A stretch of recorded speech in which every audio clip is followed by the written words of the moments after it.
Buenas noches, estimada comunidad. Bienvenidos a una nueva sesión del Diplomado de Protección al Consumidor, Propiedad Intelectual y Libre Competencia. En esta oportunidad tenemos el grato placer de contar con la presencia de la doctora Fiorella Sumaeta, quien disertará sobre el tema de programas de clemencia y recompensas. La doctora Sumaeta es abogada por la Universidad Nacional Mayor de San Marcos y cuenta con una maestría de Derecho otorgada por New York University, donde fue becaria Dean's Award. Ha dictado el curso de Derecho Administrativo Económico en la Universidad Peruana de Ciencias Aplicadas y en la Universidad Nacional Mayor de San Marcos, y actualmente es profesora a tiempo parcial de la Universidad del Pacífico. Su práctica profesional se concentra en la asesoría legal en materias de competencia, con especial énfasis en libre competencia, control de concentraciones y eliminación de barreras burocráticas, así como consultorías en temas regulatorios y de derecho administrativo.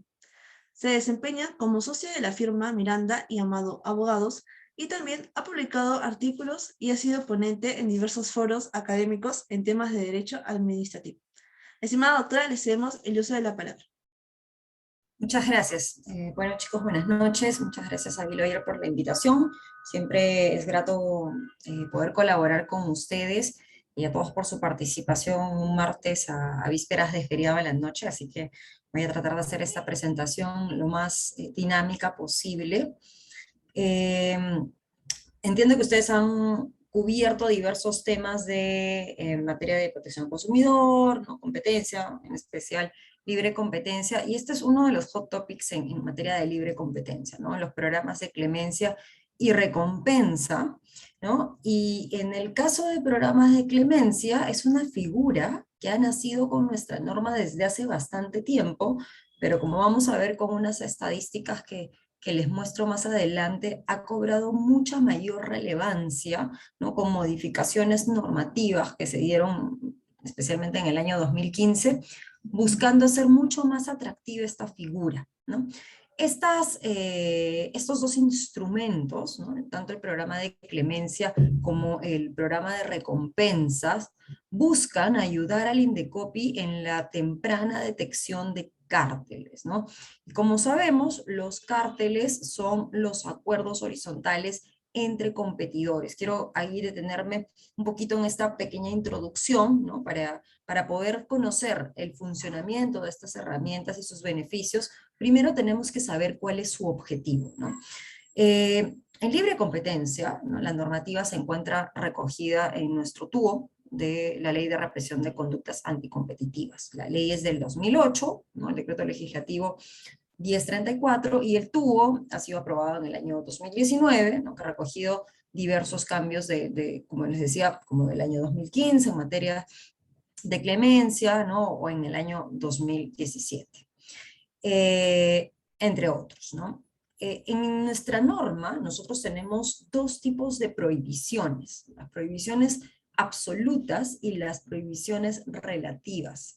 Las prohibiciones absolutas, o también llamadas prohibiciones sometidas bajo la regla per se, son aquellas que son sancionables con la sola identificación de la conducta. Es decir, no importa si es que esta ha tenido efectos en el mercado o que eventualmente podría haber generado eficiencias en el mercado, sino que existe esta presunción, ¿no? De efectos nocivos, y por tanto con la sola configuración de esta conducta, ¿no? Con la sola acreditación u obtención de elementos de juicio que nos permitan identificar la comisión de esta conducta, se tiene por sancionada. Ejemplo de ellas son los cárteles o acuerdos horizontales, ¿no? Por ejemplo, un acuerdo de precios, ¿no? Un reparto de mercados geográficos, un reparto de clientes. Estos acuerdos que se dan entre competidores parten de la premisa que no pueden generar beneficios para el mercado, ni mucho menos para los consumidores. Entonces, las autoridades no deben, ¿no? Invertir sus escasos recursos en analizar los impactos que pueden tener en el mercado, sino que con su sola verificación, ¿no? De la comisión, por ejemplo, un correo electrónico entre dos competidores en los cuales se deje constancia, no sé, un acuerdo de precios en materia de transporte, por poner un ejemplo, ¿no? Se tiene por sancionadas. Esas son las conductas sujetas a la prohibición absoluta o a la regla per se. De otro lado, ¿no? Nuestra norma de competencia también regula las conductas sometidas a la prohibición relativa o regla de la razón. Y en estos casos, la autoridad sí debe ir un paso más allá. No basta con acreditar la existencia de la conducta, sino que además debe evaluarse los impactos que pueden tener esta conducta en un determinado mercado. Ejemplo de este tipo de conducta son los abusos de posición de dominio, ¿no? O los acuerdos verticales, ¿no? En estos casos, la comisión y la sala en segunda instancia no se limitan a verificar que efectivamente existió, por ejemplo, ¿no? Un abuso de procesos legales, que es una típica conducta de abuso de posición de dominio, sino que además debemos verificar, además de la existencia de una posición de dominio por parte del agente presuntamente infractor, ¿no? Analizar los efectos que ésta tiene en el mercado, ¿no? Si es que, por ejemplo, afectaba a los competidores, ¿no? O sea, de manera real o potencial. Solo si se cumplen, ¿no? Estos requisitos, dentro de los cuales se verifica el impacto que ha tenido la conducta en el mercado, y si este es negativo, efectivamente, es decir, si los perjuicios al mercado son mayores que las eficiencias que podría haber generado la conducta, este es sancionable. Como se hace este juicio de valor, estas conductas, ¿no? Se someten a la regla de la razón o una prohibición relativa, es decir, se va a prohibir relativamente en aquellos casos en los cuales se acredite que el impacto en el mercado es perjudicial. Las herramientas que vamos a ver en la sesión de hoy, ¿no? Que es el programa de clemencias y recompensas, únicamente son utilizadas para las conductas sometidas a la prohibición absoluta. Esto es, los acuerdos colusorios horizontales. Para hacer un zoom, ¿no? En esta categoría, estos acuerdos colusorios se pueden dar, como yo les adelantaba, en materia de precios, ¿no? Por ejemplo, no solamente decir, oye, el transportista A se puso de acuerdo con el transportista B en el precio de los pasajes interprovinciales, sino que precios puede ir más allá, ¿no? Por ejemplo, la fórmula de cálculo de los precios, ¿no? Nos ponemos de acuerdo que nuestros precios se van a basar en determinadas variables internacionales, ¿no? O nos ponemos de acuerdo que ante determinada variación del tipo de cambio, hasta cierto punto vamos a absorber esta variación y si, por ejemplo, ¿no? El tipo de cambio varía en más de 2 puntos, por poner un ejemplo hipotético, entonces, por ejemplo, nos vamos a mover paralelamente o vamos a trasladar esos 2 puntos al precio final, ¿no? Entonces, un acuerdo de precios va más allá de poner el mismo precio, ¿no? Podría ser ponerse de acuerdo en la fórmula de cálculo del precio. También podría ser ponerse de acuerdo en materia de descuentos, ¿no? Ok, cada quien compite por sus precios. Tú pon tu precio A, ¿no? Tu empresa, no sé, de ferretería pone su precio A, la empresa B pone su precio, pero en materia de descuentos, por ejemplo, ¿no? Nos ponemos de acuerdo en que no puede existir promociones, ¿no? Que reduzcan el precio más allá, por ejemplo, del 50%, ¿no? Entonces, ese entendimiento, por ejemplo, sobre promociones comerciales, en este caso descuentos, también puede ser considerado un acuerdo de precios que puede ser objeto de estos programas de clemencia y de recompensa. Otro tipo de acuerdos son los repartos de mercado, ¿no? Pueden ser repartos geográficos de mercado. Por ejemplo, ¿no? Si yo tengo, no sé, una empresa automotriz, ¿no? Podría ponerme de acuerdo con mi competidor, que es otro importador, imaginémonos, ¿no? De repartirnos geográficamente las zonas, ¿no? Yo compito en la zona norte, tú compites en la zona centro y fulano compite en la zona sur, ¿no? De este modo, si bien no existe este entendimiento sobre a cuánto vas a vender, cada quien tiene esa libertad, sí existe un acuerdo de no competir, ¿no? Porque existe este reparto geográfico de mercados. Ese reparto también es una prohibición absoluta y por tanto puede ser objeto de programas de clemencia y de recompensa. También se puede generar un reparto de clientes, ¿no? Geográficamente no nos repartimos los mercados, pero sí los clientes. Entonces todos competimos imagínense, en el mercado de Lima, voy a seguir con el ejemplo automotriz, pero, ¿no? Decimos, oye, mi cliente, la empresa A, viene conmigo, lo he fidelizado, competimos donde quieras, pero no me toques el cliente A. ¿no? Mi competidor dice, ok, yo tengo la empresa B de cliente que también tiene toda una historia comercial conmigo, es más eficiente que yo lo siga atendiendo, entonces no me tocas la empresa B. Por el resto de clientes nos podemos sacar los ojos, ¿no? El solo hecho de haber acordado no competir por estos clientes específicos, ¿no? Imaginemos los clientes ancla de la empresa A y la empresa B, también puede calificar como un acuerdo horizontal, en este caso de repartición de clientes, que es sujeto de ser investigado bajo los programas de clemencia y de recompensa. Lo mismo puede suceder con repartos de licitaciones, ¿no? Sean públicas o privadas. Si, por ejemplo, salud, ¿no? Y ya hay casos en la materia, ha establecido diversos procesos de licitación, ¿no? Para contratación de oxígeno, camillas, lo que fuese, ¿no?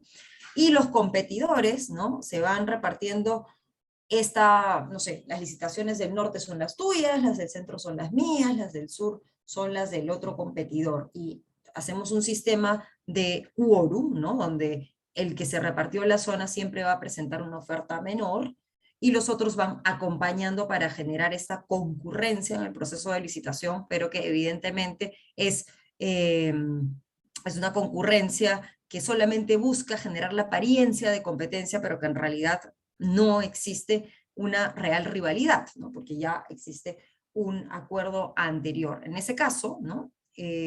También se puede presentar un programa de clemencia y de recompensa.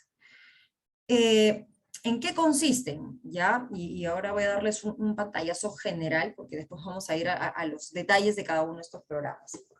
Pero para partir de estas dos premisas, un programa de clemencia es aquel en el que participan aquellos agentes económicos que han participado en esta conducta sometida a la regla per se, ¿no?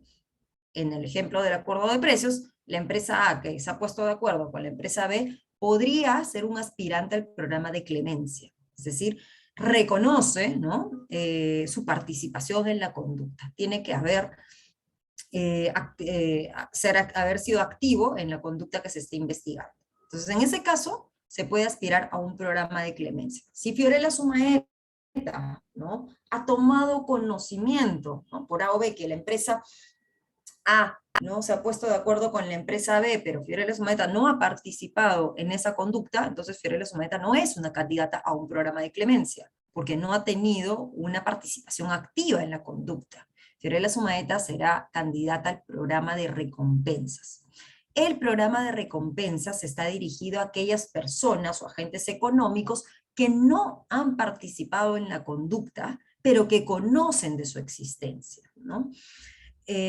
Por ejemplo, ¿no? Un asistente, imagínense un trabajador de una de las empresas coludidas que no ha tenido participación alguna, el procurador que llevaba determinadas copias y que ha identificado la existencia de un presunto acuerdo, ¿no? En este caso, este trabajador, ¿no? O podría ser alguien externo, puede dar cuenta o puede aspirar al programa de recompensas.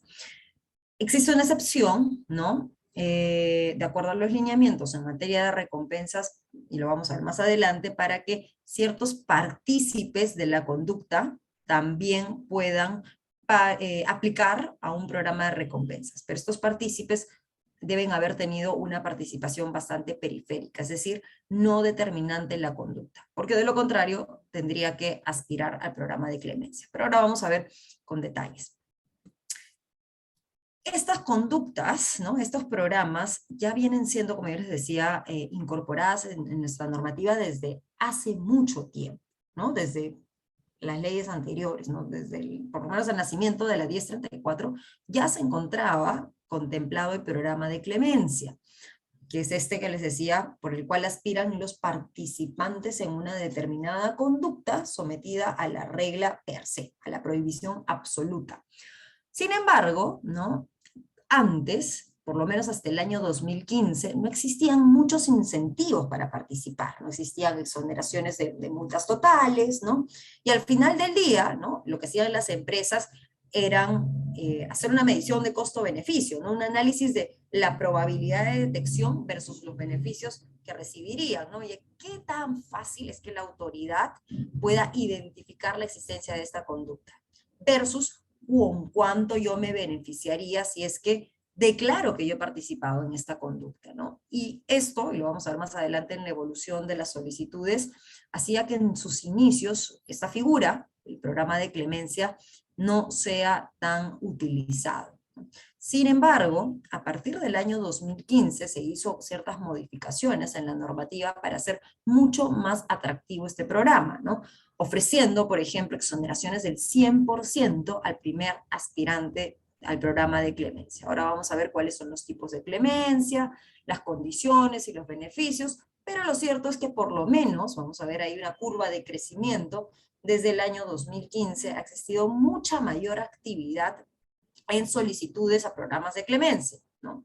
Vamos a ver también, y esto lo voy adelantando, que en el camino, específicamente en el año 2020, 2021, han existido otras modificaciones normativas que han golpeado duramente en el programa de clemencia, como es la criminalización de las conductas anticompetitivas, ¿no? Acá me voy adelantando y lo cierto es que ustedes habrán tenido conocimiento, y si no, se los comento, ¿no? Que a mitad de la pandemia, nuestro Congreso aprobó unas modificaciones al Código Penal, ¿no? Y lo que ha hecho es revivir, ¿no?, ciertas conductas que en el pasado fueron sancionadas y fueron derogadas con ocasión de la entrada de la Ley de Competencia en el 2008, la nueva ley, la actual, y las han vuelto a tipificar penalmente en nuestro código.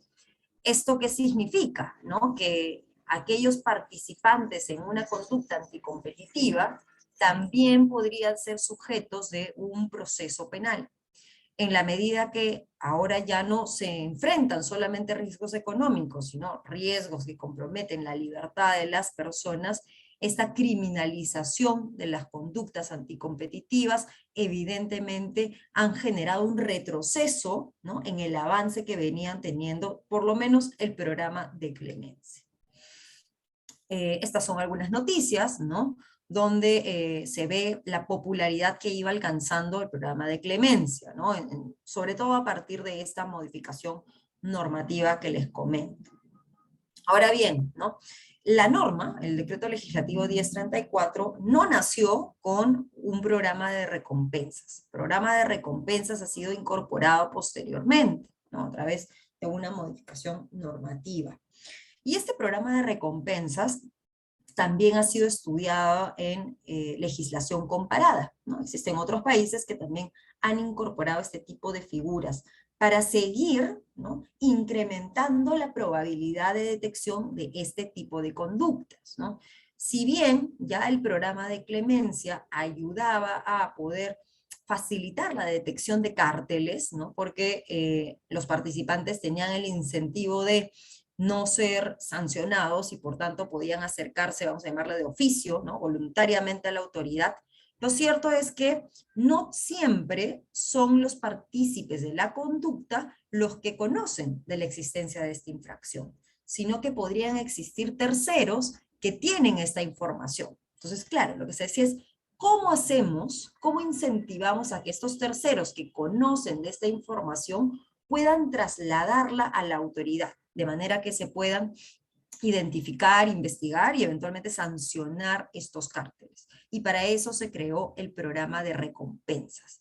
Este programa de recompensas, como yo ya les iba adelantando, va dirigido, ¿no?, a aquellas personas que no han participado, por lo menos con un rol preponderante, y ahora vamos a ver cuáles son esas diferencias, en la conducta anticompetitiva. Y lo que busca, ¿no?, es poder generar estos incentivos a aquellos que pueden conocer de una infracción para reportarla a la autoridad a cambio de recibir una recompensa.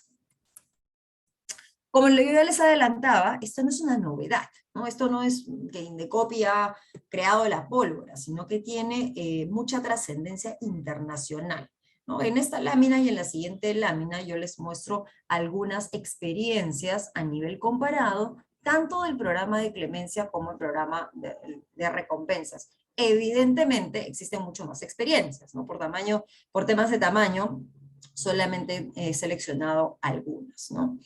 Un ejemplo, ¿no? En Colombia, y esto se ha replicado a Perú, ¿no? En Colombia, en noviembre del 2014, la SIC, que es el Indecopi colombiano, la autoridad de competencia, imputó cargos, ¿no? A 5 mayores empresas en la producción de papel higiénico porque habrían tenido un cártel, ¿no? El cártel del papel higiénico, por más de 10 años, ¿no?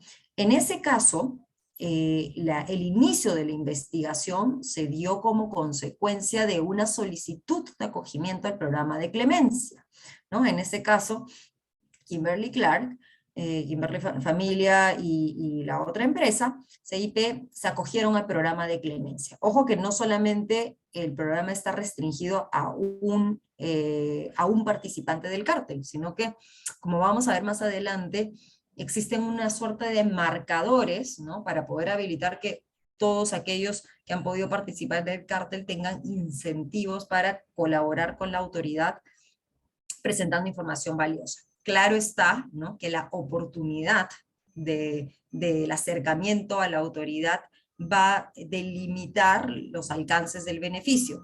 Mientras más temprana sea la aproximación de un partícipe con la autoridad, ¿no? Mayor será la posibilidad de tener un beneficio. Evidentemente, como vamos a ver más adelante, esto tiene que ir acompañado de la entrega de información relevante, ¿no? Información valiosa. Lo mismo sucedió en Chile, ¿no? En Chile también se dio esta investigación un año posterior, un año después, en octubre del 2015, donde también se hizo esta identificación y análisis de mercado, y en este caso, ¿no? CMPC se acogió a un programa de clemencia con ocasión de esta investigación de acuerdos de precios, ¿no? Y participación de mercado. En ese caso, el solicitante, ¿no? al programa de clemencia entregó información valiosa, ¿no? Y como consecuencia de esta información que fue recibida por la autoridad, en este caso la Fiscalía Nacional Económica, se le otorgó un beneficio de exoneración de la multa, ¿no? Después de que este primer aspirante, ¿no? Se acercó a la Fiscalía, un segundo partícipe, ¿no? del acuerdo colusorio también solicitó acogerse al programa de clemencia. Esto es a nivel de Latinoamérica, ¿no? A nivel de la Unión Europea también tenemos casos. Acá yo les he seleccionado 2 casos, ¿no? Uno es en materia financiera, ¿no? La Comisión Europea había determinado que determinadas entidades financieras, tales como Bank of America, Natixis, Nomura, etcétera, etcétera, ¿no? Habían infringido las normas de competencia, ¿no? ¿Por qué? Porque habían participado en un cártel en el mercado primario y secundario de emisión de bonos europeos, ¿no? El periodo investigado fue entre el año 2007 y el año 2011. En ese caso, se impuso multas por un total de 371 millones de euros a determinados participantes de la conducta infractora. Sin embargo, la empresa NatWest no fue multada. ¿Por qué? Porque fue un aspirante al programa de clemencia. Reveló la existencia del cártel a la comisión y con ocasión de esa información fue que se inició la investigación, ¿no? Y finalmente se terminó por sancionar. Otro caso, ¿no? Otro caso adicional es el de la Comisión Europea, ¿no? Que también seguimos en Unión Europea, había sancionado a Daimler, BMW y Volkswagen por infracción a las normas de competencia. En este caso era un acuerdo sobre procesos tecnológicos, ¿no? Un desarrollo sobre limpieza de óxido de nitrógeno. En ese caso, ¿no? La comisión impuso una multa, ¿no? De 875.000 aproximadamente millones de euros, y Daimler, que era uno de los investigados, evitó pagar parte de esta multa en la medida que había solicitado acogerse al programa de clemencia, ¿no? Para ello tuvo que revelar la conducta, los alcances, los partícipes y entregar información que sustente esta declaración presentada, ¿no? Como consecuencia, de hecho, de este primer acercamiento, el resto de partes reconocieron su participación y por eso se resolvió el caso.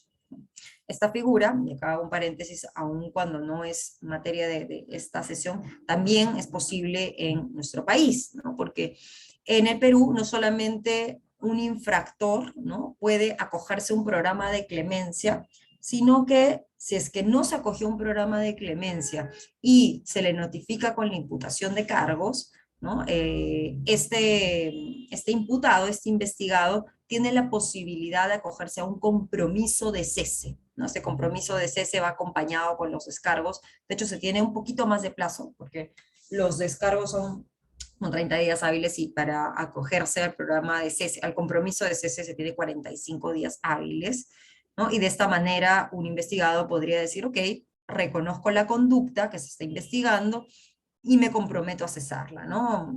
Bajo el otorgamiento de ciertos compromisos, como pueden ser compromisos económicos de financiamiento, por ejemplo, de programas de competencia, ¿no?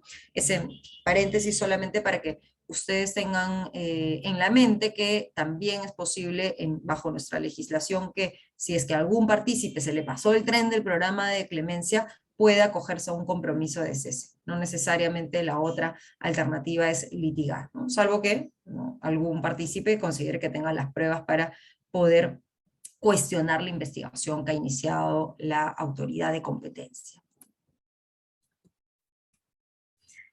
En materia de recompensas también tenemos experiencia, ¿no? Acá no les he mencionado casos porque generalmente es mucho más, no quiero decir discreto, ¿no?, o confidencial, pero generalmente es más fácil detectar la existencia de un programa de clemencia cuando se ve que no se impone la sanción, ¿no? Pero les he traído algunas experiencias que de hecho han servido de inspiración a la autoridad peruana para implementar el programa de recompensas, ¿no? En específico, la norma de Hungría y la del Reino Unido, ¿no? En ambas jurisdicciones, y ojo que no son las únicas, existen otras jurisdicciones que también tienen esta figura, se ha previsto, ¿no?, la entrega de compensaciones económicas a aquellos agentes económicos que no han participado de la conducta, pero que pueden entregar información valiosa que les sirva a la autoridad para iniciar una investigación y eventualmente sancionarla, ¿no? Nuevamente, como les decía, no es que el legislador peruano haya creado la pólvora con la introducción a nuestra normativa de esta figura, de la herramienta de programas de recompensa, sino que ha visto, ¿no?, alrededor en legislación comparada y ha introducido estas figuras, ¿no? De hecho, hasta hace no mucho el INDECOPI ha hecho una campaña, no sé, ustedes de repente la han podido ver en la televisión, yo sí me he cruzado con esta campaña bastante activa, ¿no?, sobre los alcances del programa de recompensa y sobre todo los beneficios, ¿no? La posibilidad de poder tener una compensación por entregar información valiosa y además que se guarda la confidencialidad del aspirante al programa, ¿no? Si no, probablemente las empresas, no sé, hablamos de un trabajador, podrían tomar represalias en contra de este aspirante. Dicho esto, ¿no?, haciendo este vistazo internacional de estas figuras y un poco ya habiendo entendido la motivación, ¿no?, de tipo de conductas y cuál es el objetivo, ¿no?, de haber incorporado estos programas, ahondemos un poco más en el primer programa, que es el programa de clemencia. El programa de clemencia tiene, ¿no?, se ve compuesto por 3 tipos de clemencia en función del el tiempo en el cual se acercó el partícipe, ¿no?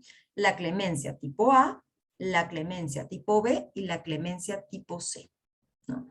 Ojo, y acá como disco rayado, pero prefiero repetirlo, estos programas solamente están dirigidos a conductas horizontales, ¿no?, y a aquellas empresas que han participado en la conducta, ¿ok?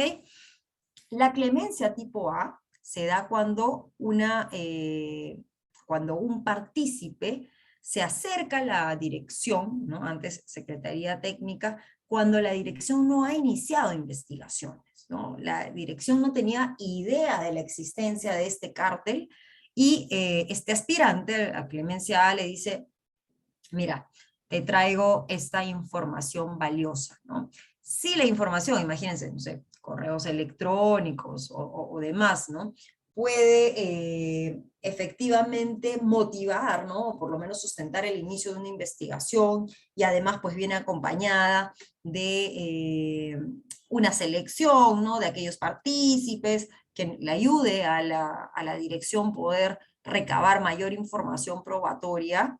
La dirección, ¿no? Ante Secretaría Técnica, puede dar una exoneración de la multa de hasta el 100%, total, ¿no? No se paga multa.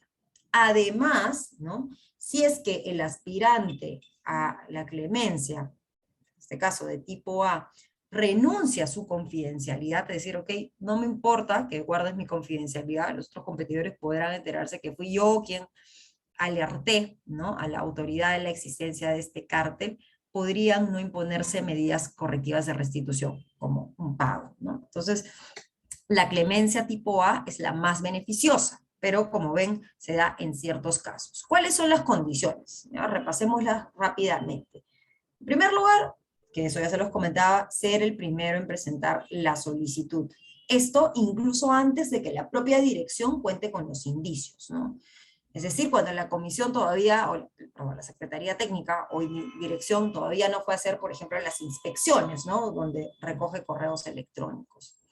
Además, se tiene que dar toda la información disponible, ¿no? Yo no solamente puedo decir, oye, acá hay un cártel en el mercado de hidrocarburos, pero no te doy el periodo, no te identifico los actores, te doy algunas pruebas. La información tiene que ser valiosa y por eso tiene que ser toda la información disponible. Y ojo, que un aspirante, este es un programa bastante dinámico, ¿no? Se tienen estos marcadores que van variando en el tiempo, y la Secretaría Técnica o dirección y la comisión, ¿no? Van evaluando la conducta procedimental de los aspirantes al programa de clemencia, ¿no? Y la idea es que, sobre todo, ¿no? Un aspirante a la clemencia tipo A tenga la mayor voluntad, ¿no? de colaborar y poder producir toda la información necesaria posible, ¿no? O que requiera la dirección. Que es el tercer punto, justamente, comprometerse con el deber de colaboración. Evidentemente tiene que poner fin a la participación en el cártel, ¿no? Dejar de incentivar esta conducta anticompetitiva. Cumplir con el deber de reserva, esto también es muy importante, ¿no? Porque la Secretaría Técnica o de Dirección está armando su caso, ¿no? Y como está armando su caso, lo que necesita es poder tener la mayor disponibilidad de armas, ¿no? Para poder recabar la información probatoria idónea para poder sustentar su tesis colusoria. Entonces, evidentemente, el aspirante de clemencia no puede ir a decir, oye, exonérame, pero les aviso, oye, sorry, amigos colusores, ya le avisé a la Secretaría Técnica, mira cómo vas arreglando tu información, ¿no? La idea es que cumpla con ese deber de reserva, porque quien tiene la titularidad de la acción, además, ¿no? Es la dirección, ¿no? Y la dirección decidirá en qué momento hace sus inspecciones inopinadas, ¿no? Y cómo puede estructurar la teoría de su caso. Un tema bien importante que se presenta tanto en la clemencia tipo A como en la clemencia tipo B, ambas pueden generar una exoneración del 100%, es que el aspirante no puede haber sido el líder del cártel, ¿no? No debe haber ejercido coerción hacia los otros agentes del cártel, ¿no? El que organizó, el que fiscalizaba, el que imponía castigos, ¿no? El que básicamente organizaba e impulsaba este cártel, no puede ser un aspirante a clemencia tipo A. Y si es un aspirante a la clemencia tipo B, que ahora vamos a ver cuál es, no se le puede dar una exoneración del 100%, ¿no? Cierto castigo tiene que existir. Entonces, estas son, ¿no? Los requisitos o las condiciones generales que se aplica para poder postular a una clemencia del tipo A. La clemencia del tipo B también puede generar una reducción del 100%, ¿no? Y de hecho, un aspirante a clemencia tipo B podría ser el primer aspirante del programa, ¿no? ¿Para cuál es la diferencia? La diferencia entre A, B y C no es el orden en el que se presentan, sino el momento en el cual se presenta la solicitud. Como yo les decía, en la clemencia tipo A, la solicitud se plantea antes de que la dirección tenga indicios, antes de que inicie una investigación. La clemencia tipo B se puede dar una vez que la Secretaría Técnica o dirección ya tiene indicios, ¿no? Por ejemplo, si es que la dirección va a hacer una visita inspectiva, ¿no?, a las empresas, recaba los correos electrónicos, es porque ya tiene indicios de una conducta, ¿no? Si no, no se hubiera acercado a ese mercado. En ese momento podría ser que, imagínense, la autoridad se enteró por autoridades externas, ¿no? Hay muchos cárteles, como hemos visto el de papel higiénico, que se dan a nivel regional, que funcionan en diversos países, y existe una comunicación bastante activa entre autoridades de competencia. Entonces, podría ser el caso, ¿no?, que la dirección ha tomado conocimiento de la conducta anticompetitiva, por ejemplo, a través de sus pares. La Fiscalía Nacional dice, oye, por si acaso, tenemos esta investigación, ¿no? Y con esa información, ¿no?, con esos ciertos indicios, puede ir a visitar las empresas, y en ese caso todavía no hay ningún aspirante a clemencia. Pero nuevamente la dirección ya tiene ciertos indicios. En ese contexto, ¿no?, el primer aspirante a clemencia, ya tipo B, porque la autoridad ya tiene indicios, puede tener una exoneración de hasta el 100%. Entonces, para ser partícipe de una clemencia tipo B, tienes que ser el primero también en presentar una solicitud de beneficios, ¿no? Pero el primero que lo hace después de que la autoridad tiene indicios de la conducta y antes del inicio de un procedimiento sancionador. En estos casos, ¿no?, para la clemencia tipo B, la autoridad puede dar entre 50 y 100% de reducción de la multa, ¿no? Las condiciones, como les decía, era ser el primero, también presentar toda la información posible y disponible, obviamente también comprometerse con este deber de colaboración, también poner fin a la participación en el cártel, también cumplir con el deber de reserva y obviamente tampoco haber ejercido coerción hacia los otros agentes del cártel. Si es que el líder del cártel se acerca, ¿no?, es el primero en acercarse, puede ser aspirante a una clemencia de tipo B, pero no va a tener el 100% de la reducción de la multa, sino únicamente el 50%, ¿no?, o en ese rango.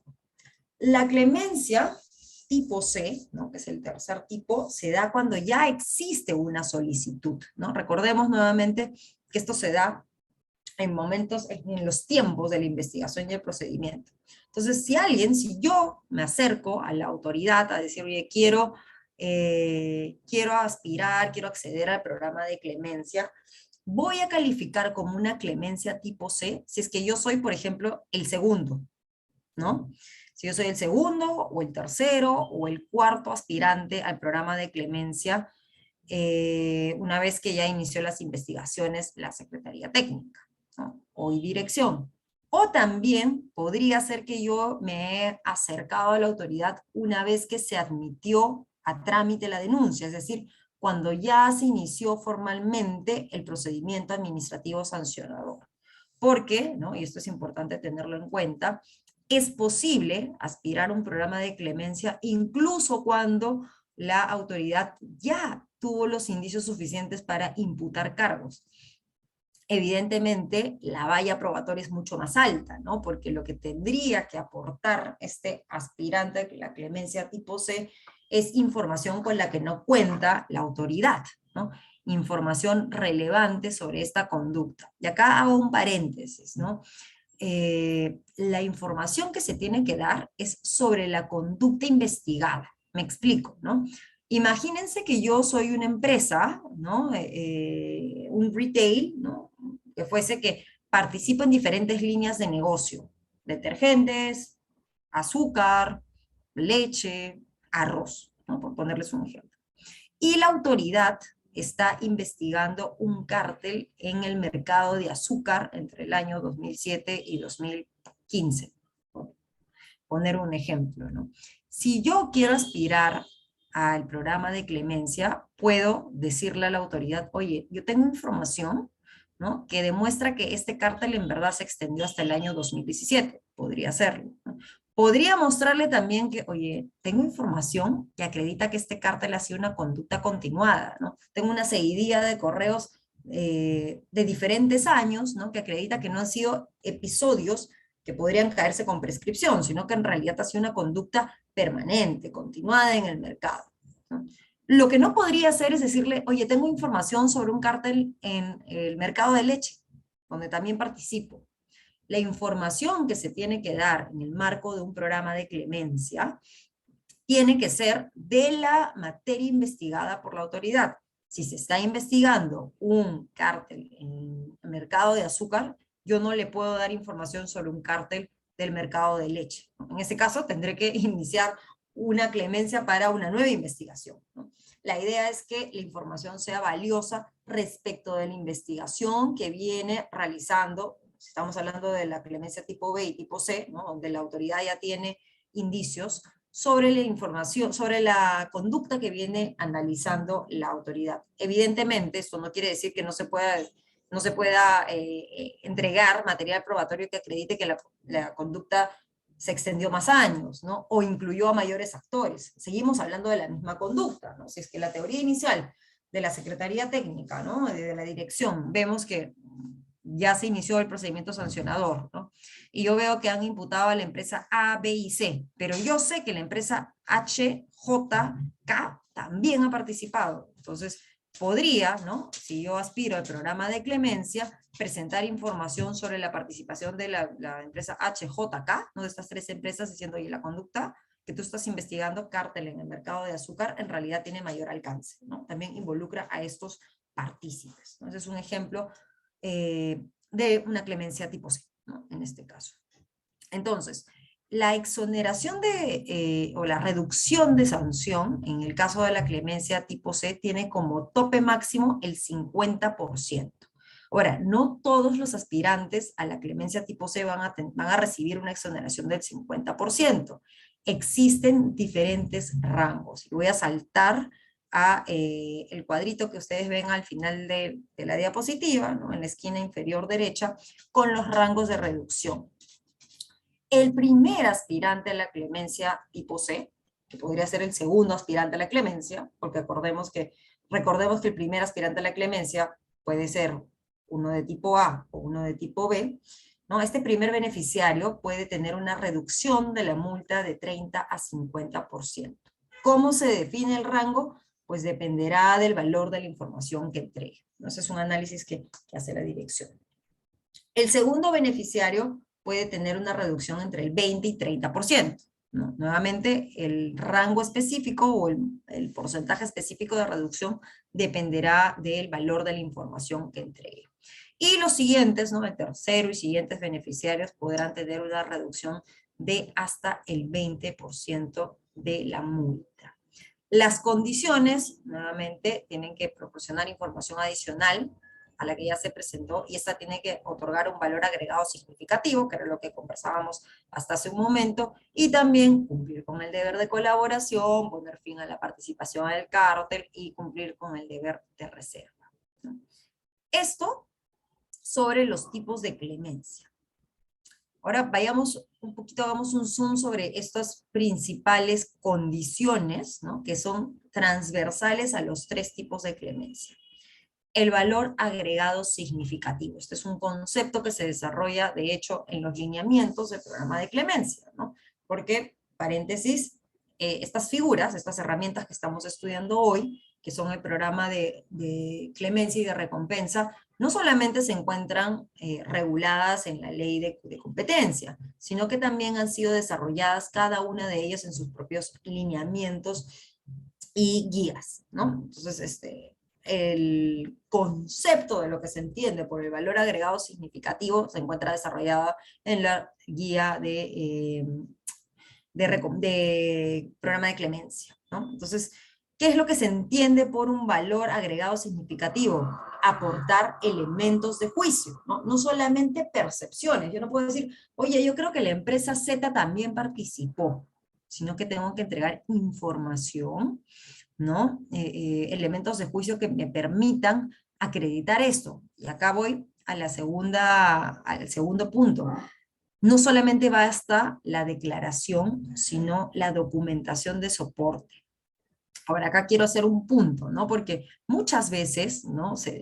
Enfrentamos conductas que son muy antiguas, ¿no? Y a veces no se puede guardar, pues, registro de todo, o antes no existía el WhatsApp, o los cárteles generalmente se iban gestando en reuniones presenciales, ¿no? No es que se haya dejado un correo por si acaso, estamos concertando el precio, ¿no?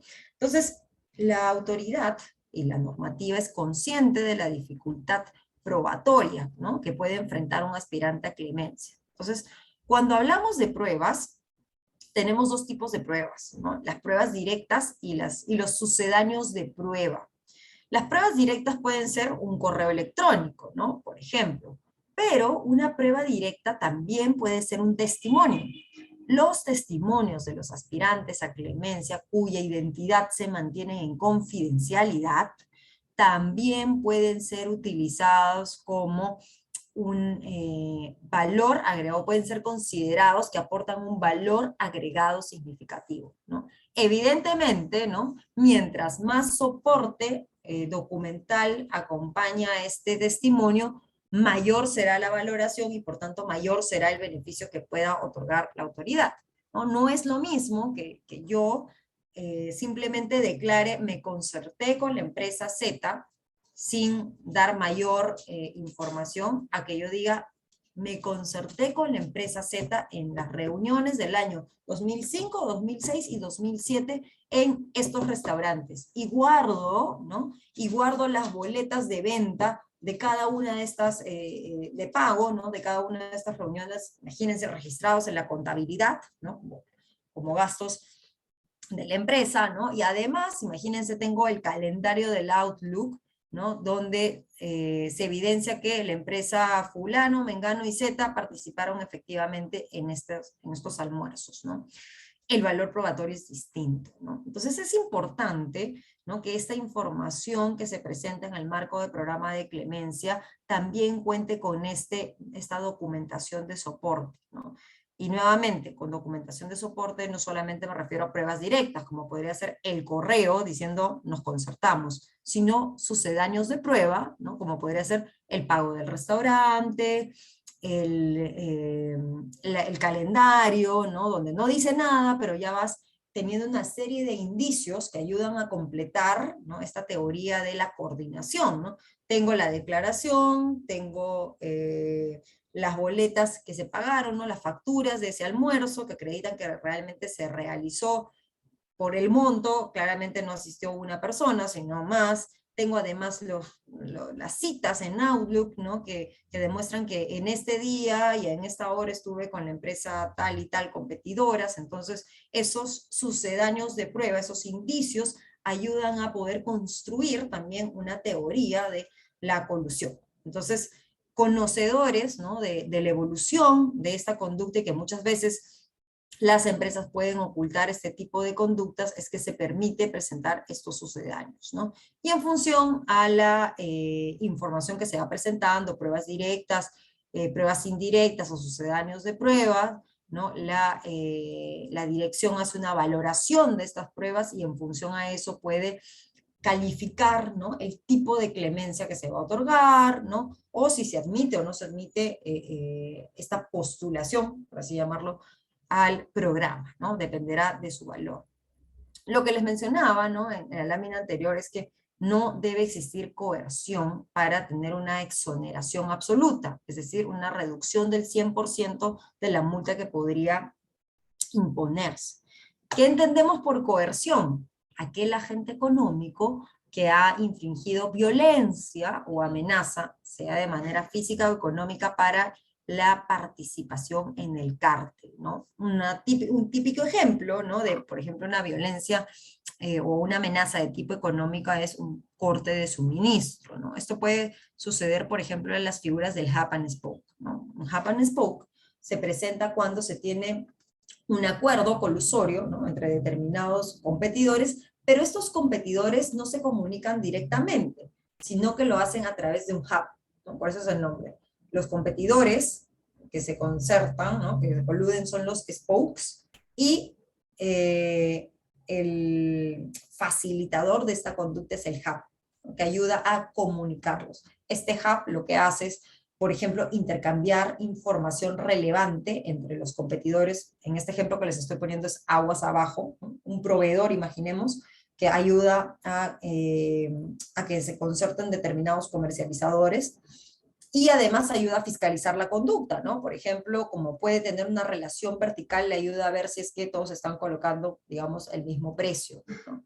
Y también puede imponer castigos, ¿no? Oye, si es que tú no estás respetando el acuerdo de precios, te corto el suministro, ¿no? O te amenazo con cortarte el abastecimiento de mis productos.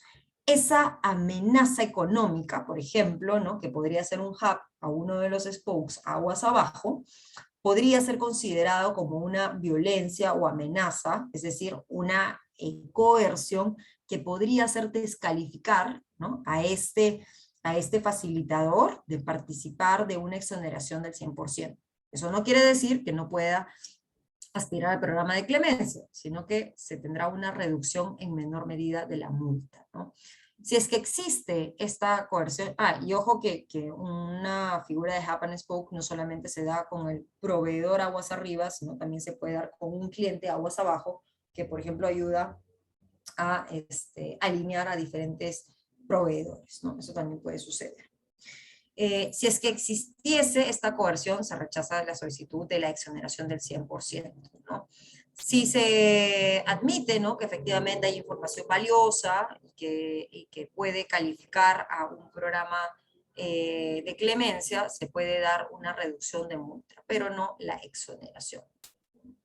El deber de colaboración, que lo mencionábamos antes, se refiere a esta colaboración y cooperación permanente, ¿no? De la investigación. Desde que inició las visitas inspectivas, ¿no? Desde esta investigación preliminar hasta que termine el procedimiento administrativo sancionador, ¿no? Es decir, que en sede administrativa se haya confirmado, ¿no? La existencia de una conducta anticompetitiva. Durante este deber de colaboración, o como parte de este deber de colaboración, también se entiende que el aspirante debe cumplir con un deber de reserva, ¿no? Que lo veíamos como un elemento común en los tres tipos de clemencia. Y evidentemente, para poder cooperar efectivamente con la dirección, el aspirante tiene que facilitar la información que tenga disponible, abstenerse de ocultar, ojo, ¿no? No es como que te doy algunas cosas, pero oculto ciertos alcances, ¿no? Para que no sea tan dramática la investigación, sino que tiene que dar toda aquella información y no puede destruir información. Evidentemente, y esto también es importante tenerlo en cuenta, que parte de este deber de colaboración pues, es no presentar escritos en el marco de un procedimiento administrativo sancionador cuestionando la investigación, ¿no?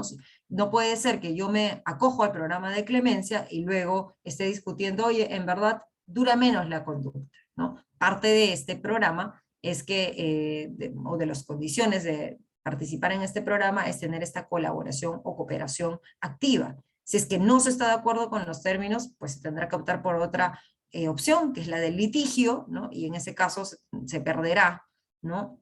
Los beneficios del programa de clemencia. Por eso yo les decía que es un programa bastante activo, no es que te dieron, ¿no? El marcador y te dijeron, ok, eres el primero, calificas en una clemencia tipo A y se acabó la tarea, ¿no? Esto puede ir cambiando si, por ejemplo, en el camino, este aspirante no entrega información, oculta determinada data, ¿no? O por el contrario decide litigar, diciendo, no, estos no son los reales alcances. Eso es un poco el scope, ¿no? Del deber de colaboración. Y esto es bien importante, ¿no? Porque si bien se puede dar reducciones o hasta exoneración absoluta de la sanción, lo cierto es que todavía podrían generarse otros tipos de responsabilidades. Y es que, ¿no? El hecho de que un aspirante sea beneficiario final de un programa de clemencia no impide que se establezcan medidas correctivas de restablecimiento. Salvo que, ¿no? Y eso ya lo vimos en la lámina anterior, este aspirante haya calificado en una clemencia tipo A y además haya renunciado a la confidencialidad de su identidad. Solo en ese caso no se podrá imponer medidas correctivas.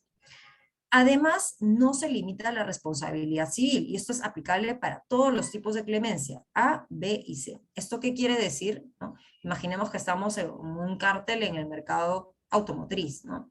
Una vez que el INDECOPI ha determinado que efectivamente existe, ¿no?, la conducta, y esto ya está zanjado, asociaciones de consumidores o el propio INDECOPI puede demandar, ¿no?, puede iniciar una demanda por daños y perjuicios, ¿no?, por esta afectación que ha existido a los consumidores, pueden ser intereses difusos o colectivos, ¿no?, que pudieron haberse visto perjudicados con el cártel, ¿no? Entonces, el hecho de haber accedido y haber sido beneficiario de un programa de clemencia no impide que luego sean responsables en la vía civil para pagar indemnizaciones a los perjudicados por la conducta, ¿no?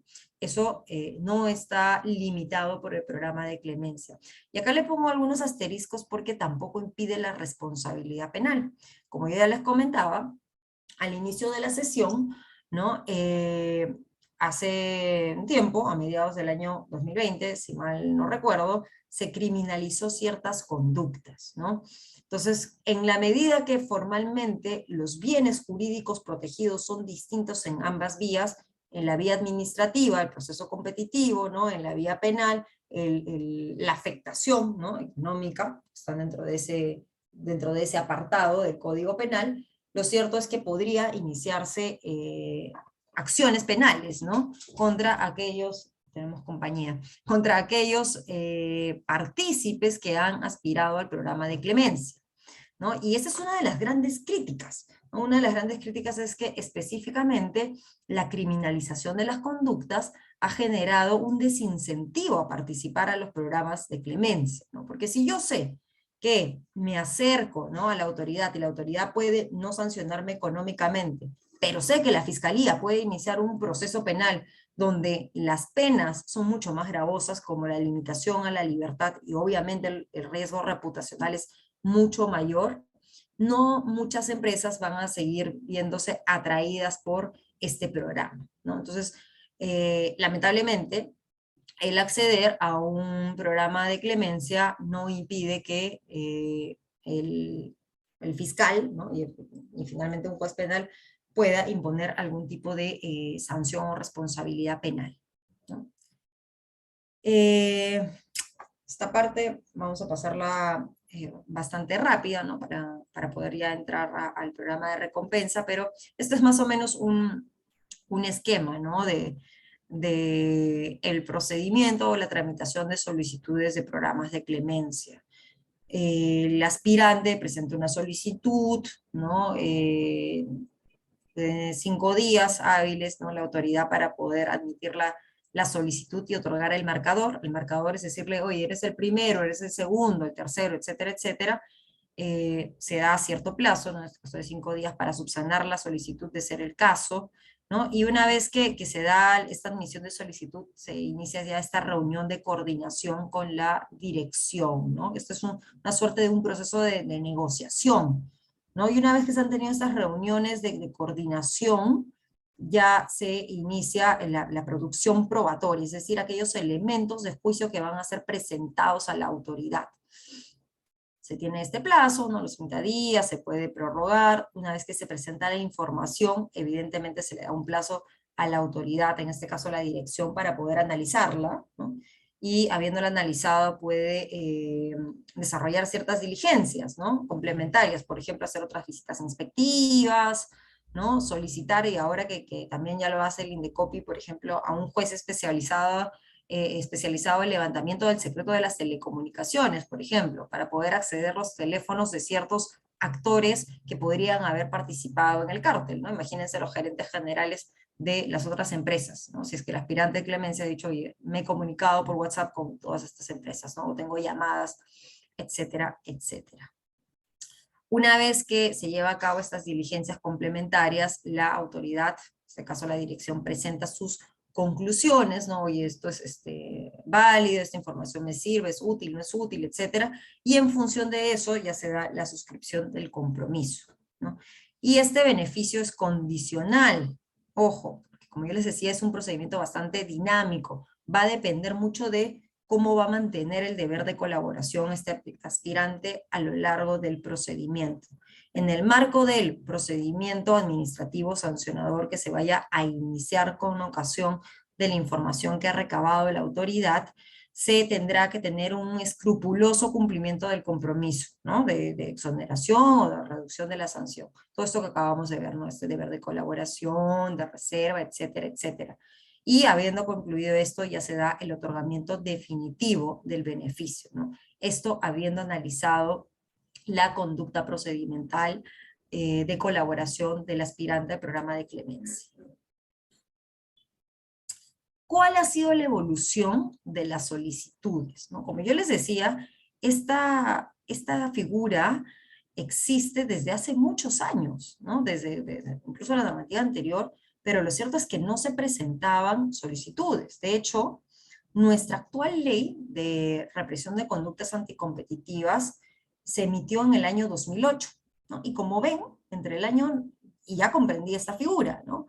Y como ven, entre el año 96 y el año 2011, que ya se tenía complementada esta figura, no había ninguna solicitud. Nadie presentaba. Es a partir del año 2012, 2014, con mayores acercamientos de la autoridad y la autoridad dándole un poco de interpretación a esta figura, ¿no? Que se fue incentivando la presentación de estas solicitudes de clemencia. Es por eso que, por ejemplo, entre el 2012 y el 2013 se da una solicitud, y en el 2014 comienza a subir, ¿no? El volumen, se tiene 4. En el 2014 se sube, ¿no? En el 2015 se reduce, tiene 2, y luego, como yo les decía, se ha ido fortaleciendo, ¿no? Con modificaciones en el año 2015, por ejemplo, para poder generar estas exoneraciones mucho más claras, y posteriormente hasta lineamientos se ha emitido, ¿no? De hecho, los lineamientos son del año 2017. Entonces, como ven, existe esta tendencia en el año 2015, 16, 17, a un crecimiento de las solicitudes de exoneración, ¿no? de aspirantes a programa de clemencia. 5 en el 2015, 5 en el 2016, en el 2017 bajó un poquito, en el 4, 2018, 4, y luego vemos, ¿no? Miren, en el 2019 y en el 2020, bueno, en el 2020 hubo la pandemia, 2, pero miren qué curioso, en el año 2021 no hubo ninguna solicitud de clemencia, y es cuando se estaba, ya a partir de 2020 se estaba discutiendo, ¿no? La criminalización de las conductas anticompetitivas. Vean el impacto que ha tenido en estos incentivos. De haber pasado a un récord de 5 solicitudes al año, en el 2021 no se tuvo ninguna. Ya ha tenido un tiempo, ¿no? De vigencia esta ley, ¿no? La ley que modificó el Código Penal. Se ha visto que no se ha tenido no se ha gatillado una serie de investigaciones penales, se ha recuperado un poquito la confianza, ¿no? en esta institución, y en el año 2022, que es el que tenemos en curso, ¿no? Que estamos casi terminando el primer semestre, ya se presentó una solicitud para aspirar al programa de clemencia. Vamos con el programa de recompensas, ¿ya? En estos 20 minutos que nos quedan, un poquito menos. El programa de recompensas, yo ya les comenté que va dirigido a aquellas personas que no han participado directamente en el cártel, ¿no? Personas naturales, que pueden ser nacionales o extranjeras, que no han tenido una participación. Coloco un asterisco en que no han tenido una participación, porque los lineamientos hacen una precisión, ¿no? Y mencionan que aquellos actores que han participado, pero de manera periférica, ¿no? Es decir, no han tenido una participación central, también podrían aspirar a este programa de recompensas, ¿no? Y el ejemplo que yo les colocaba más temprano era, no sé, el practicante que tenía que sacar las copias, ¿no? Imagínense de los acuerdos, la secretaria que tomaba las notas de la reunión, por ejemplo, ¿no? El procurador que repartía las comunicaciones físicas, etcétera, etcétera, ¿no? Aquellos partícipes, ¿no? O de repente algún mando medio bajo, ¿no? Que no tenía ningún poder de decisión y que simplemente no tenía otra opción que implementar los acuerdos que los superiores jerárquicos habían adoptado, ¿no? En esos casos, estos participantes periféricos, así lo denominan los lineamientos, también podrían acceder al programa de recompensas. Recuerden que este programa también es solamente para los cárteles, para las conductas sometidas a la prohibición per se, o prohibición absoluta, no para otro tipo de conductas. Existe una facultad discrecional de la Secretaría Técnica, hoy dirección, para otorgar este beneficio, ¿no? Existe también esta valoración subjetiva, ¿no?, que hace la autoridad sobre la calidad de la información que está siendo presentada y su utilidad, ¿no? Su utilidad para generar esta investigación o para soportar una investigación que ya se encuentra en curso. ¿Cuáles son los tipos de prueba que pueden ser presentados? La información que puede aportarse en un programa de recompensas es el testimonio propio, ¿no? Por ejemplo, que yo ya les comentaba, que en el programa de clemencia que este testimonio puede ir respaldado de cierta información, ¿no? Documentos adicionales, facturas,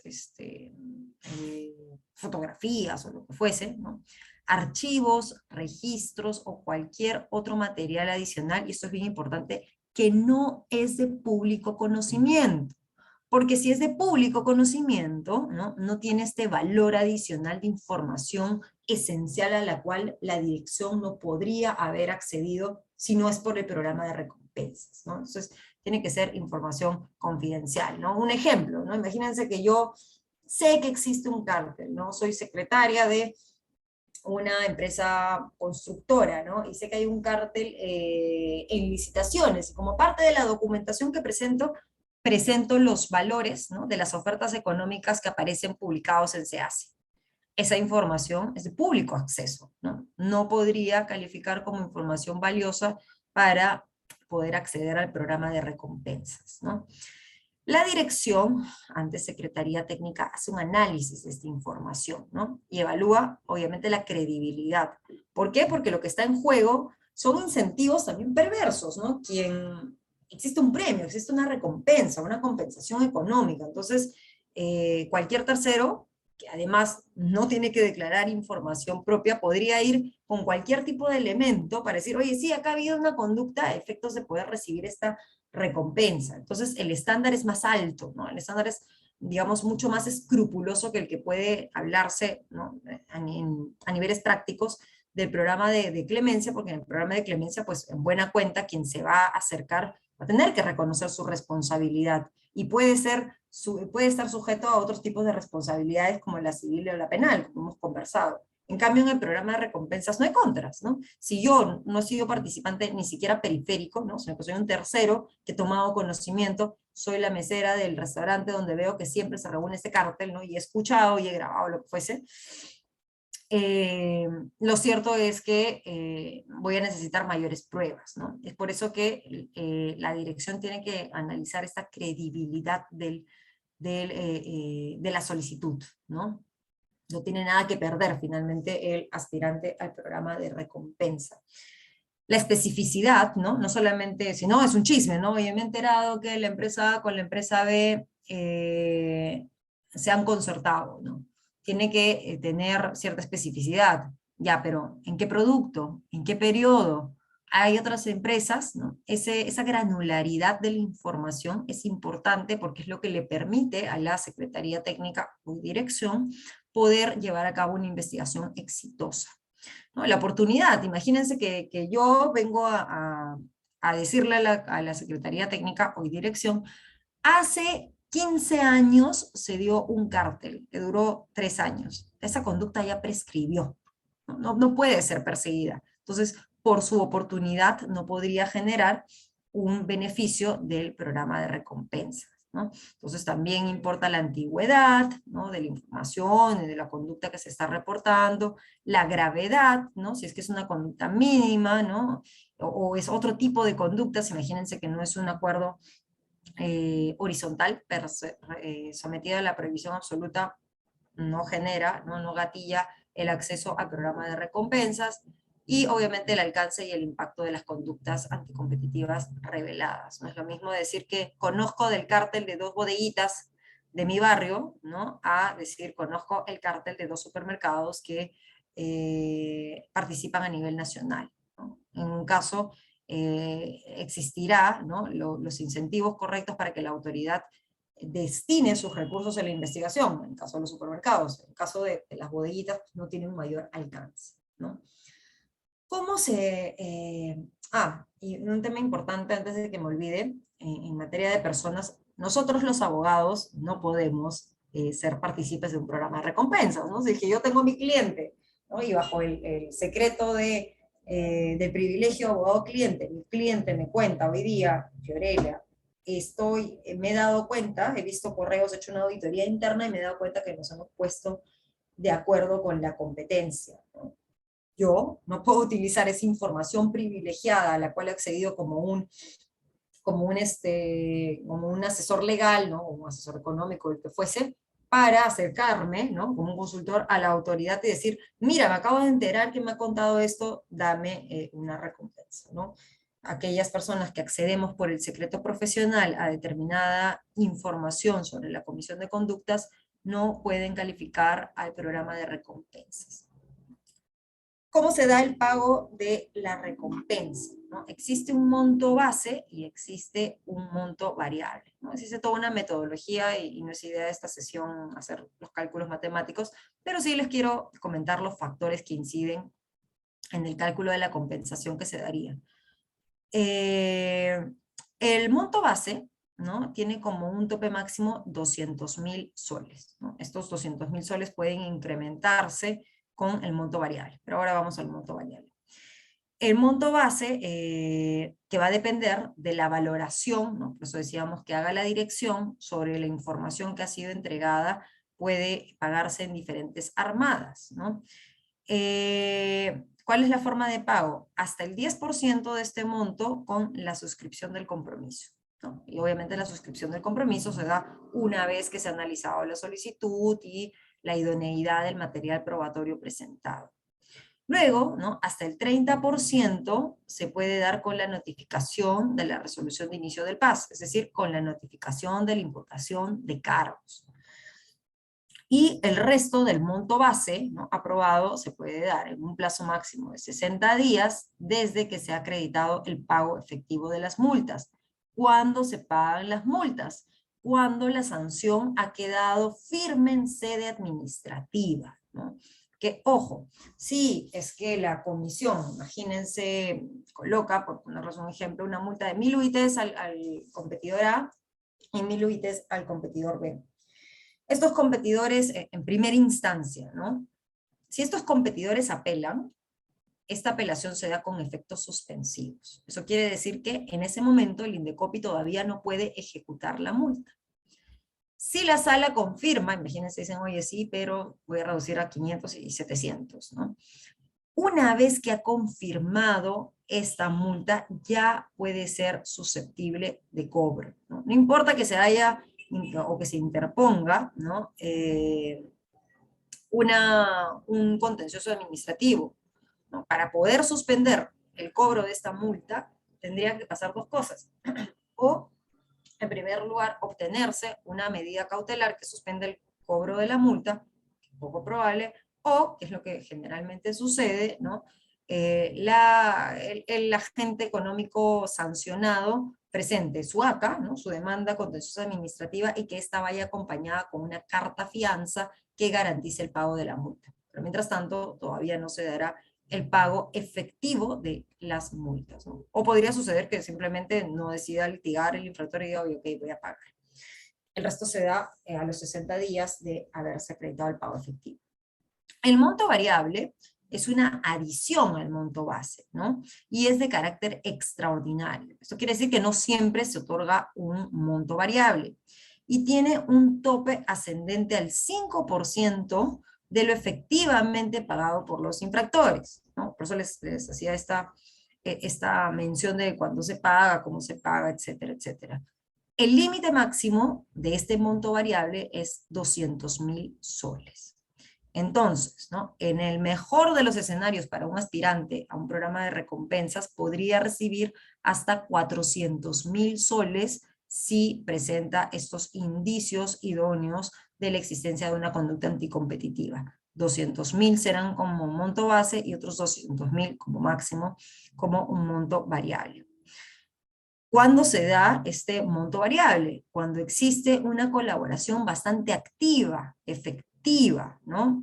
Y que la información que se presenta es bastante valiosa, ¿no? Por ejemplo, esto se puede dar cuando el aspirante al programa de recompensas pueda renunciar voluntariamente a la confidencialidad de su identidad, ¿no? Y ahí se puede identificar que efectivamente al renunciar a esta confidencialidad puede asumir ciertos riesgos, ¿no? Riesgos de despido, evidentemente, o represalias, ¿no? Entonces, en esos casos se puede otorgar excepcionalmente este monto variable, que como les digo, depende del monto efectivamente recaudado, teniendo un tope máximo de 200.000 soles. Para ya ir concluyendo, y creo que esta es mi última lámina, no, me falta una más. Este es un ejemplo, ¿no?, de una solicitud para acceder al programa de recompensas. Esto está en la página web del Indecopi. Y como ven, ¿no?, lo primero que se establece es el tipo de conductas. Puede ser un acuerdo de precios, que ya les expliqué qué cosa es, ¿no?, y todos los alcances al inicio de la presentación, reparto de clientes, ya lo hemos conversado también, un reparto de mercados, un acuerdo para eliminar promociones, también lo hemos conversado, una limitación de la producción o ventas, ¿no? Por ejemplo, el competidor A con el competidor B ven que sus precios se han caído al subsuelo porque existe un exceso de la oferta, ¿no? Y como ustedes saben, a mayor oferta, los precios disminuyen. Si la oferta es menor y la demanda incrementa, los precios aumentan.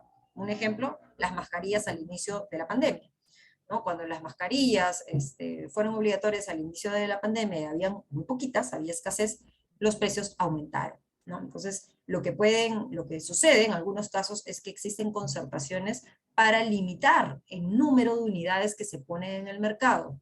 Y al generar esta escasez artificial, ¿no?, de bienes o servicios, por consecuencia incrementan los precios. Entonces, esa es otra modalidad sujeta a una regla de prohibición absoluta que podría ser cubierta bajo un programa de recompensas, ¿no? Acuerdos de licitaciones públicas o concursos, ya lo hemos conversado, u otro tipo de acuerdos entre competidores, ¿no? También se solicita que se identifiquen a los agentes económicos que han participado en la conducta, ¿no? Si son empresas o son personas, que se dé la identificación. El mercado de productos o servicio afectado. Evidentemente no se va a pedir una definición sofisticada de mercado relevante, pero por lo menos sí pasajes, no sé, aéreos, venta de productos lácteos en la modalidad de yogur, ¿no? Automóviles, ¿no?, lo que fuese. Entonces se tiene que establecer este mercado en el cual se da el acuerdo, ¿no? Por ejemplo, acá se dice, ¿no?, como una casuística, venta al por mayor de abarrotes, distribución de medicinas, servicio de consultoría, ¿no? Entonces, la cadena, ¿no?, el nivel de la cadena en la cual se presenta el acuerdo y el tipo de acuerdo. ¿Dónde se llevó la conducta, no? ¿Dónde se llevó a cabo la conducta? Es decir, el mercado geográfico, ¿no? Si es de alcance nacional, si es de alcance regional, si se dan determinados departamentos, de repente es distrital, etcétera, etcétera. ¿Cuándo se llevó a cabo la conducta? Y con eso la fecha de inicio y la fecha de fin. Y el detalle de toda la información que se conoce, ¿no? Conozco que han habido reuniones entre tales competidores, que tienen un sistema de, no sé, por ejemplo, de reparto de licitaciones, etcétera, etcétera, y evidentemente se puede adjuntar documentación para sustentar lo que se ha declarado en este formulario, y en la segunda parte básicamente se dejan los datos de la persona que ha aspirado, ¿no? La desarticulación, ¿no? La implementación efectiva de estas herramientas, como son los programas de recompensa y los programas de clemencia, han generado ahorros a los consumidores peruanos, ¿no? Este es un estudio que hizo la Compal, ¿no?, la agencia de competencia, para el Indecopi, donde como ustedes ven, se ha cuantificado el ahorro para los consumidores como consecuencia de la intervención de la autoridad en la eliminación de conductas anticompetitivas, ¿no? Y se ve que existía un ahorro de 124 por cada de $124 por cada dólar invertido, ¿no?, por el Estado en materia de defensa de libre competencia. Es un ahorro bastante grande. Y para terminar, ¿no?, una reflexión final que creo que ya la hemos abordado al medio de la exposición, es el impacto que va a tener, ¿no?, y que viene teniendo la criminalización de las conductas en estos programas, ¿no? Como hemos visto, ha tenido un impacto directo en el programa de clemencia, porque evidentemente ya no solamente se enfrenta a un riesgo de responsabilidad civil, sino riesgos de penas privativas de la libertad, lo cual evidentemente desincentiva la presentación de este tipo de solicitudes y también puede tener un impacto en ciertos aspirantes al programa de recompensa, aquellos aspirantes que han tenido una participación periférica y que en un escenario nefasto, ¿no?, la Fiscalía, por ejemplo, podría incluirlos en una investigación penal. Entonces, con eso, doy por terminada esta charla y si tuviesen algún tipo de consulta, encantada de absolverla. Muchas gracias, estimada doctora, por su grata ponencia. Y sí, bueno, me han sido remitidas algunas preguntas al interno, se las paso a leer. La primera dice, doctora, ¿considera que esta figura del programa de clemencia y recompensas considera que debería ampliarse para los casos de prácticas colusorias verticales? Sí, la verdad es que es un poco más difícil, ¿no?, de identificar este tipo de conductas y recordemos que las prácticas colusorias verticales no están sujetas a una prohibición per se, ¿no? Entonces, creería que lo mejor es fortalecerlo para poder atacar aquellas conductas que son las más nocivas, ¿no?, que son las de la prohibición absoluta como acuerdos horizontales, y después, de repente, en un ámbito más desarrollado, analizar si es que podría trasladarse a acuerdos verticales, pero creería que por ahora está funcionando bastante bien en acuerdos horizontales y es ahí donde debería concentrarse, ¿no?, los esfuerzos de la autoridad y el enfoque de este programa. Muchas gracias por su respuesta, doctora. Una siguiente pregunta dice, buenas noches, doctora. A raíz de dicha modificación penal, ¿considera que tendría sentido que el programa de clemencia siga en pie? Sí, la verdad es que genera desincentivos, pero creo que debería seguir vigente, ¿no? Y muestra de eso es como les he proyectado, que de hecho ha existido, por ejemplo, este año una solicitud, aún cuando ya se encuentra vigente la criminalización, ¿no? La idea es poder, creo yo, generar vasos comunicantes con la Fiscalía para que no sean tomados estas solicitudes, ¿no?, como indicios automáticos para iniciar procesos penales, ¿no? Recordemos que el proceso penal es la última ratio, ¿no?, y no deberían generarse investigaciones cuando ya se están viendo cubiertas, ¿no?, a través del procedimiento administrativo. Entonces yo creo que sí deberían mantenerse, pero debería estudiarse, ¿no?, alternativas para poder generar esta mayor seguridad jurídica a los aspirantes, de modo que no los desincentiven a presentar sus solicitudes. Muchas gracias por su respuesta, doctora. Una siguiente pregunta dice, doctora, sobre la proporción de información en el programa de clemencia, ya que la proporciona un participante, entonces las pruebas son consideradas como verdaderas o hay filtros. Por otro lado, en el programa de recompensas existen requisitos que declaren las pruebas como ilegales o las grabaciones escondidas o la toma de documentos escondidas podrían ser aceptadas. Gracias. Ujú. Sobre lo primero, evidentemente hay una corroboración, ¿no? Si bien una prueba directa puede ser un testimonio, y de hecho muchos investigados en procedimientos administrativos que inician con programas de clemencia precisamente cuestionan los incentivos que puede tener el aspirante para poder dar más a fin de generar una mayor exoneración, ¿no? Y para poder atacar ese cuestionamiento, lo que hace precisamente la dirección es poder encontrar sucedáneos de prueba, ¿no?, si no se tiene prueba directa, que puedan permitir corroborar estas declaraciones, ¿no? Entonces sí existe este filtro, ¿no? No basta con la mera declaración, ¿no?, del aspirante, sino que la dirección busca corroborar estas declaraciones a través de otro tipo de prueba, ¿no? Sobre lo segundo, también existe un tipo de filtro, ¿no? Y muchas veces ciertas pruebas que pueden ser como consideradas como pruebas prohibidas, pueden ser construidas a través de otros sucedáneos de prueba, ¿no? Si se tiene, por ejemplo, si se sabe, ¿no?, se tiene conocimiento de la existencia de comunicaciones telefónicas, lo que puede hacer la autoridad es, por ejemplo, solicitar ante un juez ¿no? Un orden de levantamiento del secreto de las telecomunicaciones, ¿no? Entonces, lo que se busca hacer efectivamente con esta información que se puede tener a través del programa de recompensas es poder reconstruir las pruebas y evidentemente con pruebas lícitas, ¿no? Que permitan evidenciar la existencia de una conducta anticompetitiva. Muchas gracias, doctora. Y bueno, para culminar, hay una pregunta que dice, doctora, ¿podría recomendarnos algunos libros o autores para profundizar el tema? Gracias. Sí, existe bastante doctrina especializada, pero yo siempre, lo primero que les puedo recomendar es que revisen los lineamientos, ¿no? Tanto los lineamientos de programa de clemencia como el de recompensa, justamente en la bibliografía recoge una serie de autores y experiencia comparada, que es bien importante, ¿no? Porque al conocer la experiencia comparada, no solamente podemos conocer cómo teóricamente debiese funcionar esta figura, sino que además vemos cómo en la práctica ha sido evaluado, ¿no? Entonces, lo que yo les recomiendo de cabecera es revisar estos dos lineamientos, se encuentran en internet, ustedes pueden buscar guía de programa de recompensas y de programa de clemencia, y en la bibliografía, principalmente, por ejemplo, la guía de la CMA, ¿no? Que es del Reino Unido, es bastante útil en la materia, ¿no? Entonces, creo que eso es lectura obligatoria. Muchas gracias, doctora. Y bueno, gracias por absolver las preguntas. Y de parte del equipo Biloyer queremos agradecerle por su tiempo y por su grata ponencia. Así también esperamos contar con usted en una siguiente oportunidad y que tenga una buena semana. Muchas gracias a ustedes por la invitación y que estén muy bien. Hasta luego. Gracias.